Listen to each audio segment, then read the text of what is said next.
I was 31 weeks pregnant with my son Carson. I had been having kind of on and off fevers and illness symptoms, which eventually led me to the hospital in St. Cloud. Just needed to go into the hospital and probably get some antibiotics and she would be fine. I mean, that was kind of our mentality. I remember on the hospital ride to St. Cloud telling David, like, oh, this is the ramp we'll park in when we come back in 2 months to have a baby, but things went completely different.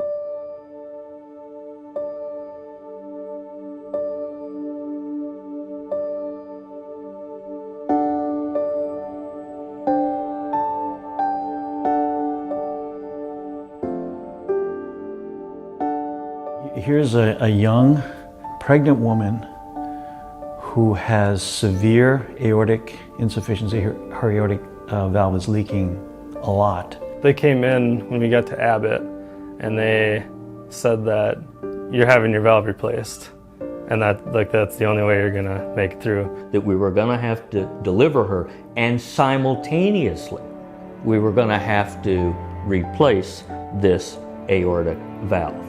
And so that morning, we kind of there's three teams there. There's our open heart team, there's Dr. Wagner's team, and there's the neonatologists.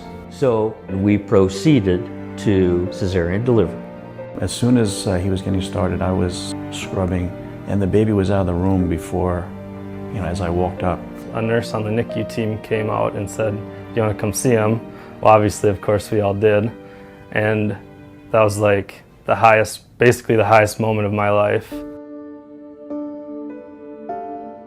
At the time of delivery by cesarean section of the baby, Jamie had a complete cardiac arrest.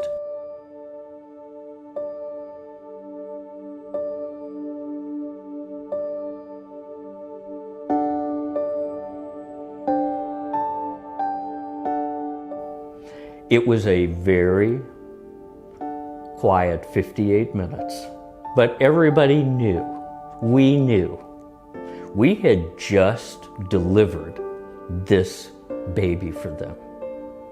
And we said, you know what? We're not going to let this happen. Well, I remember him coming into the waiting room and he said, she crashed, we did CPR for a while, she's hooked up on ECMO. Things are somewhat stabilized, but we don't know if she's going to come out of it.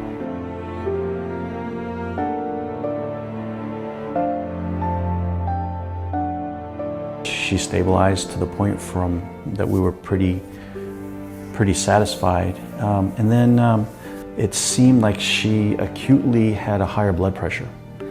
And so I kind of leaned in and I just, said her name. I said, Jamie. Can you hear me? She just nodded her head. And I said, squeeze my hand, wiggle your toes. There's a standard to this. So in my mind, I'm just like, oh my gosh, relief. So what I told her, I said, Jamie, your baby's fine. Because I wanted her to know that.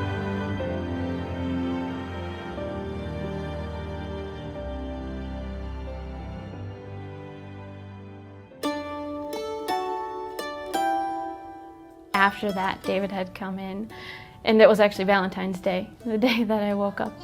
And he had a little blue bear to tell me that we had a boy. 10 years ago, Jamie would have been a statistic, a very sad statistic. Hey, buddy. Research helped us understand what tools we needed. Research educates us on how to approach these problems, and then we can be better. Having utilized that research myself, I now have such a greater appreciation for it, because without the research, I wouldn't be here to be a mom to Carson. The nurses were amazing. I think they went above and beyond in a lot of days to help Jamie and myself. The surgeons we had, Dr. Wagner was the one who brought Carson into the world, and Dr. Sun saved my life, and I don't know how you thank somebody for that.